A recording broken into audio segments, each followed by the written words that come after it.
નમસ્કાર બાળમિત્રો, ધોરણ 6 વિષય ગુજરાતી.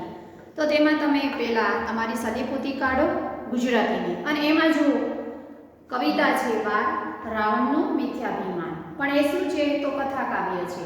તો કથા કાવ્ય તો આપણે સમજાવી દીધું છે, પણ સદીપોથીમાં આપણે પ્રશ્ન નંબર 3નો પ્રશ્ન નંબર 1નો પ્રશ્ન છે કે રાવણને પોતાના કયા કયા પરાક્રમોનું અભિમાન હતું, ત્યાં સુધી આપણે લખાવી દીધું હતું આગળના વિડીયોમાં. પણ હવે જોઈએ એના પછીના વિડીયોમાં આપણે પ્રશ્ન નંબર 3નો બીજો પ્રશ્ન શું છે કે સીતાએ ભગવાન શિવને શી પ્રાર્થના કરી.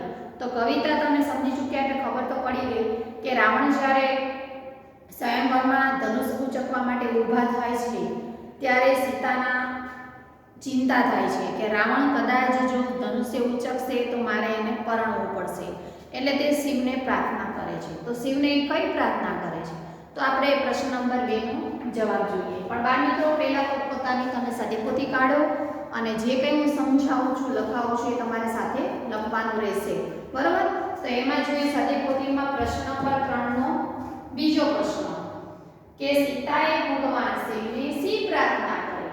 તો આપણે જવાબ જોઈએ કે જો રાવણ ધનુષ્ય ઉચકે તો શરત પ્રમાણે સીતા એ રાવણને વરવાણા પહેરાવી પડશે.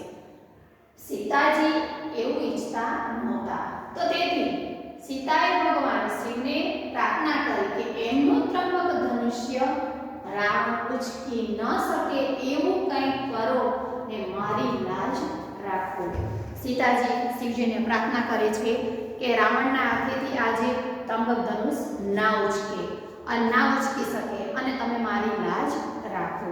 તો બાળમિત્રો, આ પ્રશ્ન નંબર 2નો આ જવાબ હતો એ તમારે લખીને મોઢે કરવાના છે, દરેક સવાલના જવાબ. તો હવે જોઈએ પ્રશ્ન નંબર 3નો ત્રીજો કે ધનુષ્ય નીચે દબાયેલા રાવણે જનકને શું કહ્યું. તો આપણે જવાબ જોઈએ એનો કે જ્યારે ધનુષ્ય નીચે દબાયેલા રાવણે જનકને શું કહ્યું. તો આપણે જવાબ જોઈએ કે ધનુષ્ય નીચે દબાયેલા રાવણે પોતાને બહાર કાઢવા જનકને કહ્યું. જો જનક તેને બહાર નહીં કાઢે તો તેના પ્રાણ જશે. એવું થશે તો કુંભકર્ણ અને ઇન્દ્રજીત જનકને મારશે અને રાક્ષસો જનકના નગરનો નાશ કરી તેનું વેદ લેશે. શું કહે છે કે જ્યારે શિવજીનું ધનુષ્ય ઉંચકવા રાવણ જાય છે ત્યારે રાવણ જનકને કહે છે કે તું મને આજે, હું દબાયો છું તો તું મને આજે નહીં કાઢ તો તને મારું વેદ કોણ લેશે. તો કહે છે કુંભકર્ણ અને ઇન્દ્રજીત એ તને મારશે અને મારા રાક્ષસો છે એ તારા નગરનો નાશ કરશે. એટલે આવી રીતે થોડી રીતે તમે આવી રીતના પ્રશ્નનો જવાબ સમજશો એટલે તમને યાદ રહી જશે. તો હવે જો પ્રશ્ન નંબર 4 સદીપોથીમાં જોજો પેજ નંબર 15 કે નીચેના વિધાનો કોણ બોલે છે અને કોને કહે છે તે લખો. તો આપણે પ્રશ્ન અને જવાબ બંને સાથે લખ્યા છે, તમને ખ્યાલ આવે થોડો કે પ્રશ્ન નંબર કયો છે, એટલે એ વાક્ય કોણ બોલે છે અને કોને કહે છે. તો તમારે જોવાનું અહીંયા પહેલું છે કે તે શું પણ કર્યું છે કહે મુજને આજ. તો એ વિધાન કોણ બોલે છે અને કોને કહે છે તો આપણે સમજવાનું છે. તો જોઈએ કે આ વિધાન રાવણ બોલે છે અને જનક રાજાને કહે છે કે જ્યારે શિવ તે શું પણ કર્યું છે. જ્યારે સ્ટાર્ટિંગમાં આ કથા કાવ્ય શરૂઆત થાય છે ત્યારે જ રાવણ જનક રાજાને પૂછે છે કે તે આજે શું કર્યું, તું મને કહે આજ, મુજને આજ. તો એ વિધાન કોણ બોલે છે તો કે આ વિધાન રાવણ બોલે છે અને જનક રાજાને કહે છે. હવે જોઈએ બીજું, કૈલાસ સરખું હલાવ્યું કોણ માત્ર ધનુષ કહેવાય. શું કહે છે? હું તો એટલો બધો શક્તિશાળી છું કે મારાથી કૈલાસ પર્વત પણ હલાવી નાખ્યો છે, તો આ ધનુષ મારા માટે શું કહેવાય, એવું રાવણ અભિમાનમાં બોલે છે. પણ આપણે કોને કહે છે એ આપણે જોવું પડે. તો જોઈએ એનો જવાબ કે આ વિધાન રાવણ બોલે છે અને જનક રાજાને કહે છે. હવે જોઈએ ત્રીજું, હાલે નહીં રાવણ થકી ત્રંબક તમારું આજ. આ કાવ્ય પંક્તિ સમજીએ ખબર પડી જાય કે આ કાવ્ય પંક્તિ કોણ કે સીતાજી જ્યારે રાવણ ધનુષ ઉંચકવા માટે જાય છે ત્યારે કોને પ્રાર્થના કરે છે? તો જોઈએ આપણે એનો જવાબ. તો કે છે આ વિધાન સીતા પ્રાર્થના રૂપે શિવને કહે છે કે સીતાજી હોય છે એ શિવજીને પ્રાર્થના કરે છે કે આજે આનું આ ધનુષ્ય જે છે ઉચકાય નહીં. હવે જોઈએ જોતું કે હું દબાયો છું મને કાઢો થાય પીડા તન. બરોબર છે, શું કહે છે? પીડા તન એટલે કે છે આજે મને શું થાય છે? પીડા થાય છે. પણ ક્યારે થાય છે? કે જ્યારે એ ધનુષ્ય ઉચકે છે ત્યારે. તો પીડા તન એટલે જોઈએ આપણે વાક્ય ફરીથી કે હું દબાયો છું મને કાઢો થાય પીડા તન. તો એ વાક્ય કોણ બોલે છે? આ વિધાન. તો કે છે ઉત્તર આ વિધાન રાવણ બોલે છે અને સ્વયંવરમાં ઉપસ્થિત જનોને કહે છે. હવે કોણ બોલે છે વિધાન એ આપણું અહીંયા પૂર્ણ થાય છે. એમાં સદેપોથીમાં પ્રશ્ન નંબર 5 જોજો તમે કે નીચેનો ભાવ દર્શાવતી પંક્તિઓ કાવ્યમાંથી શોધીને લખો. તા જે સદેપોથીની અંદર શું આપેલું છે? ભાવ. એટલે કે એનો ભાવ દર્શાવવામાં આવ્યો છે. પણ એ ભાવ આ કવિતાની અંદરથી કઈ કાવ્ય પંક્તિ છે તો એ શોધીને તમારે લખવાની છે. તો આપણે જોઈએ અહીંયા કાવ્ય પંક્તિ શોધીને મેં અહીંયા લખી છે. આપણે પહેલા સૂચના વાંચી લઈએ કે નીચેના ભાવ દર્શાવતી પંક્તિઓ કાવ્યમાંથી શોધીને લખો. તો આપણે ભાવ લખ્યો છે. તો શું લખ્યું છે કે મહાકાય રાવણના પડવાથી મોટો અવાજ થયો તો તે જ્યાં પડ્યો ત્યાં ઘણી ધૂળ ઉડી અને તેના મોંમાંથી લોહી વહેવા માંડ્યું. તે ખૂબ ગવાયો. તો આ છે કાવ્ય પંક્તિનો ભાવાર્થ. પણ એ ભાવાર્થ છે કઈ કાવ્ય પંક્તિ છે? આપણે જે કાવ્ય સમજી ગયા પણ એમાંથી કાવ્ય પંક્તિ કઈ છે તે આપણે શોધવાની છે. તો આપણે જવાબ લખ્યો છે અહીં કાવ્ય પંક્તિ. જો બાળમિત્રો આ એનો જવાબ છે. આ ભાવ છે અને એની કાવ્ય પંક્તિ છે. તો જોઈએ આપણે એ કાવ્ય પંક્તિ તમારે પાઠ્યપુસ્તકમાં કવિતા જોવાની છે અને જોવાનું અંદર કે આ કાવ્ય પંક્તિ કઈ જગ્યાએ છે. તો જોઈએ આપણે તે ભડાકો સબળો થયો ઘણી મોટી રજતે ઠાર રુધિર ચાલ્યું મુખ થકી કચર થયો નિર્ધાર. એટલે રાવણ જ્યારે ધનુષ્ય ઉચકે છે ત્યારે માટીમાં પડી જાય છે અને ત્યારે તે લોહી લુહાણ થઈ જાય છે. તો એ આ કાવ્યનો ભાવાર્થ છે અને એની કાવ્ય પંક્તિ છે. તો કાવ્ય પંક્તિ તમારે આવી રીતે નીચે લખવાની રહેશે કે તે ભડાકો સબળો થયો ઘણી ઊંડી રજતે ઠાર રુધિર ચાલ્યું મુખ થકી કચર થયો નિર્ધાર. તો પેજ નંબર 15 ની અંદર પ્રશ્ન નંબર 5 આપણો પૂરો થયો. હવે જોઈએ પાછળ પેજ નંબર 16 એમાં પ્રશ્ન નંબર છે 6 કે નીચેની કાવ્ય પંક્તિઓ પૂર્ણ કરો. પહેલા આપણે એનો ભાવ જોઈ લીધો અને એની સામે કાવ્ય પંક્તિ જોઈ. તો હવે શું જોવાનું છે આપણે કે કાવ્ય પંક્તિ છે પૂર્ણ કરવાની છે. તો બાળમિત્રો કાવ્ય પંક્તિ પૂર્ણ કરો એ પરીક્ષામાં અવશ્ય આવે જ છે. એટલે તમારે કાવ્ય પંક્તિ જે કંઈ હું સમજાવું છું એ તમારે મોઢે કરવાની રહેશે. તો પ્રશ્ન નંબર 6 ની અંદર જો કાવ્ય પંક્તિ અધૂરી છે તો આપણે એને પૂર્ણ કરી છે. તો જોઈએ આપણે કાવ્ય પંક્તિ પૂર્ણ કરી છે તો કઈ છે? તમારે પાઠ્યપુસ્તકમાં જોવાનું છે કે આ કાવ્ય પંક્તિ લખી છે તો એ પૂર્ણ કઈ જગ્યાએ થાય છે. તો અભિમાન કરીને બોલ્યો તે સમયે રાવણ રાજ અલિયા છે ન તે શું પણ કર્યું છે કહે મુજને આજ. તો બાળમિત્રો આમાં જો અવતરણ ચિહ્ન છે, ઉદ્ગાર ચિહ્ન છે અને પ્રશ્ન ચિહ્ન છે. એવી રીતે જ તમારે કાવ્ય પંક્તિ લખવાની રહેશે. હવે જોઈએ આગળ. તવ વિદેહ ત્રંબક દેખાડ્યું રાવણને તત્કાળ એ ચાપ ચઢાવે તેને કન્યા આરોપે વરમાળ. જો આરોપે વરમાળ છેલ્લે પેજ નંબર 16 ની અંદર લખ્યું છે કે કાવ્ય પંક્તિ આપણે અહીંયા પૂર્ણ થાય છે. આરોપે વરમાળ બરોબર છે. તો આપણે પ્રશ્ન નંબર 6 ની કાવ્ય પંક્તિ પૂર્ણ કરો. તે કેટલા લીટીની છે? તો કે 4 લીટીની છે. 1 2 3 અને 4. એવી જ રીતે તમને સદેપોથીની અંદર 4 લીટી આપેલી છે એવી રીતે જ તમારે લખવાનું રહેશે. તો હવે જોઈએ પ્રશ્ન નંબર 7 માં શું છે કે નીચેની કાવ્ય પંક્તિઓમાં યોગ્ય શબ્દો વડે ખાલી જગ્યા પૂરો. તો આપણે જો અહીંયા ખાલી જગ્યા લખેલી છે અને એ ખાલી જગ્યાની અંદર કાવ્ય પંક્તિની અંદર જે જગ્યા ખાલી છે એ આપણે પૂર્ણ કરવાની છે. તો એમાં જોઈએ પહેલી જ છે ખાલી જગ્યા. તમે તમારી સદેપોથીમાં જોજો, એમાં લખ્યું છે ખાલી જગ્યાની પેરે ઉછાળ્યું મેરું મંદરાચળ પર્વત. તો એ ખાલી જગ્યાની અંદર જવાબ શું આવશે? તો કે છે કંદુક. હવે જોઈએ બીજી. પછી ખાલી જગ્યા છે ઉમિયાતણી કરતા સતી અભિરામ. તો ત્યાં જવાબ શું આવશે? સ્તુતિ. હવે જોઈએ ત્રીજી. તદાત્રયો નિસ્તેજ રાવણ સ્પર્શતા. તો ત્યાં જવાબ શું આવશે? ખાલી જગ્યામાં શિવચાર. ચોથી. ખાલી જગ્યા કરશે અસુર તારું લેશે મારું વેદ. તો એ ખાલી જગ્યાની અંદર શું આવશે? પૂરભંગ. હવે જોઈએ પાંચમું. ત્યારે સર્વ ખાલી જગ્યા સાંભળતા બોલ્યા જનકરાય વચન રે. તો તેમાં જવાબ ખાલી જગ્યામાં શું આવશે? તો સભા. તો તમારે ખાલી જગ્યાની અંદર પૂરવાનું રહેશે. તો પ્રશ્ન નંબર 7 ની કાવ્ય પંક્તિ જોઈ લીધી. પછી પ્રશ્ન નંબર હવે જોઈએ આપણે નીચેના શબ્દ જોડણી સુધારીને લખો. તો તમારી સદેપોથીની અંદર જોવાનું છે કે નીચેના શબ્દો જોડણી સુધારીને લખો. પ્રશ્ન નંબર કયો છે? તો કે છે 8. તો એની અંદર આપણે જોડણી સુધારવાની છે.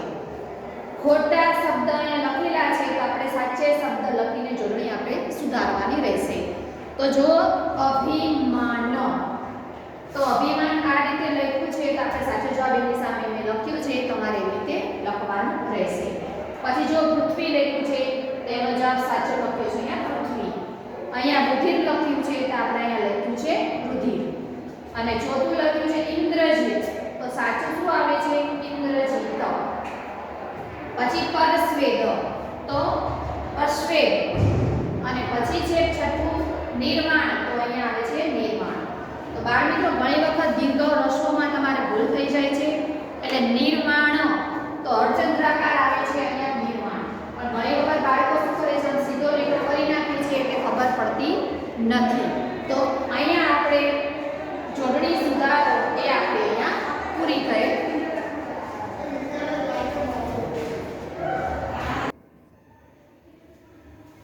હવે આપણે જોઈએ પ્રશ્ન નંબર 9. તો સાદેપોથીની અંદર જો પ્રશ્ન નંબર 9 કયો છે? તો પ્રશ્ન નંબર 9 છે નીચેના શબ્દોના બે સમાનાર્થી શબ્દ લખો. તો આપણે જોઈએ પ્રશ્ન નંબર 9 માં સમાનાર્થી શબ્દ કે પહેલું છે અભિમાન. તેનો સમાનાર્થી શબ્દ શું થાય? અર્થ એનો તો કે છે અહંકાર અને ગર્વ. બીજું છે ચાપ, તો ધનુષ્ય અને કામઠું. ત્રીજું છે રાય, તો રાજા અને નૃપ. ચોથું છે અશુભ, તો રાક્ષસ અને દૈત્ય. પાંચમું છે દુઃખ, તો પીડા અને યાતના. છઠ્ઠું છે અભિરામ, તો મનોહર અને સુંદર. તો સદેપોથીની અંદર પ્રશ્ન નંબર 9 ની અંદર સમાનાર્થી શબ્દ છે એક આપેલો છે, પણ આપણે એના બે અર્થો આપવાના છે, એક અને બે. એવી રીતે બે અર્થ તમારા આ રીતે સદેપોથીમાં લખવાના રહેશે. તો હવે જોઈએ પ્રશ્ન નંબર 10 કે નીચેના શબ્દોના વિરુદ્ધાર્થી શબ્દ લખો. તો જોઈએ કેટલા છે? તો 6 છે. તો જોઈએ પહેલું શું છે? હસવું. તો એનો વિરુદ્ધાર્થી શું થાય? રડવું. પછી બીજું છે અમર, તો મર્ત્ય. એટલે લખવામાં ધ્યાન રાખજો, અહીંયા અર્ધચંદ્રાકાર ગોળાકાર છે. પછી મર્ત્ય એટલે પછી ય કરીને ઉપર એટલે કાણો નથી કરી નાખવાનો માત્ર, એટલે અહીંયા લખવાનું છે મર્ત્ય. ત્રીજું છે ઊંધું, તો સીધું. ચોથું છે વિકટ, તો સરળ. પાંચમું છે અતિ, તો અલ્પ. અને છઠ્ઠું છે પૂર્ણ, તો અપૂર્ણ. તો બાળ મિત્રો અહીંયા સમાનાર્થી પણ સમાનાર્થી પૂરા થયા, વિરુદ્ધાર્થી પણ પૂરા થયા. હવે જોઈએ પ્રશ્ન નંબર 11 કે નીચેના શબ્દ સમૂહ માટે એક એક શબ્દ લખો. તો જોઈએ આપણે એમાં પહેલું જ છે કે સ્વયંવરમાં કન્યા પસંદ કરેલા વરને પહેરાવે છે તે માળા ને શું કહેવાય? તો કે છે વરમાળો. આ એનો જવાબ છે. તો તમારે સદેપોથીની અંદર સામે જે અંડરલાઈન કરેલ છે એમાં તમારે લખવાનું છે વરમાળો. હવે જોઈએ બીજું નગરનો નાશ. તો એનો જવાબ થાય છે પૂરભંગ. પછી ત્રીજું જોઈએ સંકટને હરનાર. તો જોઈએ કે એનો જવાબ શું છે? સંકટ હરણ. શું લખ્યું છે? સંકટ હરણ. હવે જોઈએ ચોથું 10 માથા વાળું. તો કે છે દશાનન. તો હવે પ્રશ્ન નંબર 11 પૂર્ણ થયો. હવે જોઈએ પ્રશ્ન નંબર 12. શું છે? તો કે છે રૂઢિપ્રયોગો છે. પ્રશ્ન નંબર 12. સદીપોથીમાં તમે જુઓ પ્રશ્ન નંબર 12 શું છે? તો કે છે નીચેના રૂઢિપ્રયોગોને અર્થ આપીને વાક્યોમાં પ્રયોગ કરો. તો આપણે જોઈએ કે પહેલું જ શું છે? તો કે છે ચાક ચડાવવો. તો એનો અર્થ શું થાય છે? તો ગોળ ગોળ ફેરવવું. તો વાક્ય જોઈએ આપણે કે રાવણ બ્રહ્માંડને પણ ચાક ચડાવવા શક્તિમાન હતો. હવે જોઈએ બીજું બાથ મારવી તો હિંમત કરવી. તેનું વાક્ય શું બને છે? કે ધનપતરાયે મોટો ધંધો કરવા બાથ ભરી પણ સફળ થયા નહીં. હવે જોઈએ ત્રીજું શ્વાસ ચડવો તો થાકી જવું. તેનું વાક્ય શું થાય છે? કે પર્વત ચડતી વખતે ઘણાને શ્વાસ ચડી જાય છે. હવે જોઈએ ચોથું વેર લેવું તો બદલો લેવો. તેનું વાક્ય શું થાય છે? વેર લેવાથી વેર શંકતું નથી. હવે આપણે જોઈએ પાંચમું કે નવો અવતાર પામવો તો નવું જીવન પ્રાપ્ત થવું. તેનું વાક્ય શું બનશે? કે હોસ્પિટલમાં સમયસર સારવાર મળવાથી એ નવો અવતાર પામ્યા. તો રૂઢિપ્રયોગોનો અર્થ લખીને એનું વાક્ય લખવાનું છે. જ્યારે પણ પરીક્ષામાં રૂઢિપ્રયોગો પૂછાય તો તમારે અર્થ લખીને આવી જ રીતે એનું વાક્ય બનાવીને તમારે લખવાનું રહેશે. હવે જોઈએ પ્રશ્ન નંબર 13 કે નીચેના વાક્યોમાંથી વિશેષણ અને વિશેષ્ય શોધીને લખો. તો આપણે જોઈએ કે વિશેષણ અને વિશેષ્ય શું બનશે? તો વાક્ય લખ્યું છે આપણે કે કરી વિકટ દ્રષ્ટિ ધનુષ્ય ઉપર. તો એમાં વિશેષણ શું થશે અને વિશેષ્ય શું થશે? તો આપણે લખવાનું છે આ વિકટ છે એ શું થશે? વિશેષણ થશે. અને આ દ્રષ્ટિ છે તો એ શું થશે? વિશેષ્ય. તો આપણે આવી રીતે સદેપોથીમાં તમારે જોવાનું છે. આ મેં બંને લીટી આપેલી છે. એમાં વિશેષણ અને વિશેષ્ય બંને લખ્યું છે. તો આપણે વિશેષણમાં શું લખશું? તો કે છે વિકટ. અને વિશેષ્યમાં શું લખશું? તો કે છે દ્રષ્ટિ. પરીક્ષામાં ઘણી વખત બાળકો બહુ ભૂલ કરી બેસે છે કે વિશેષણ અને વિશેષ્ય લખવામાં ભૂલ કરે છે.